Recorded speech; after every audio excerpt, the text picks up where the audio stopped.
کە لە ساڵانی ڕابردوو دەتوانم بڵێم بە شێوەیەکی بەربڵاو بە شێوەیەکی ڕاستەوخۆ کاری کردوتە سەر ئاستی زانستی قوتابیان.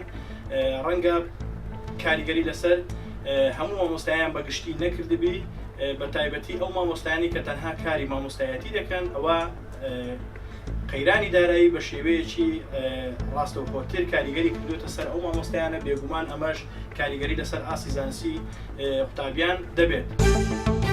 ئێمەیان فێری وەکردووە وەکو مامۆستا کە پێمان ناخۆشە لەبەر ئەو ئاسایشی بە ئەو ئارامی کە هەیە ئێمە فێر کردووەکەوە بە زیاتر بەلایەنی ڕەخنەگرانە بجوولێنەوە. دانیشتنمان ڕەخنەگرتن بێ، شێوازی دەرزوتنمان ڕەخنەگرانە بێ، هەڵس و کەوتمان وا لێ بکە، هەموو فکر و هۆشمان بکرێتە لایەنی ڕەخنەکە چی مامۆستا دەبێت ژیانێکی تایبەتی بۆ فەراهم بکرێت، دەبێت کە هەموو چیر و توێژی فەرمانبەران بەوە مافی خۆیەتی.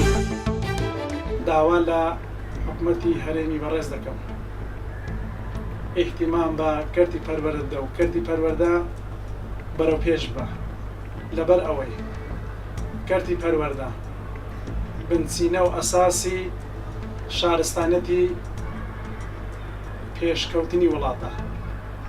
هیوادارم بژێوی و باری گوزەرانی مامۆستا و فەرمانبەریش باش بکرێ. نحن نطالب الحكومة في إقليم وفي مركز الحكومة الاتحادية أن يضعوا قانون لحماية المدرسين وحقوق المدرسين والمعلمين، لأن كل المجتمع بما فيها الأطباء والمهندسين وجميع الاختصاصات حتى السياسية يتخرجون من أيادي المعلمين وهم مدينون لنا.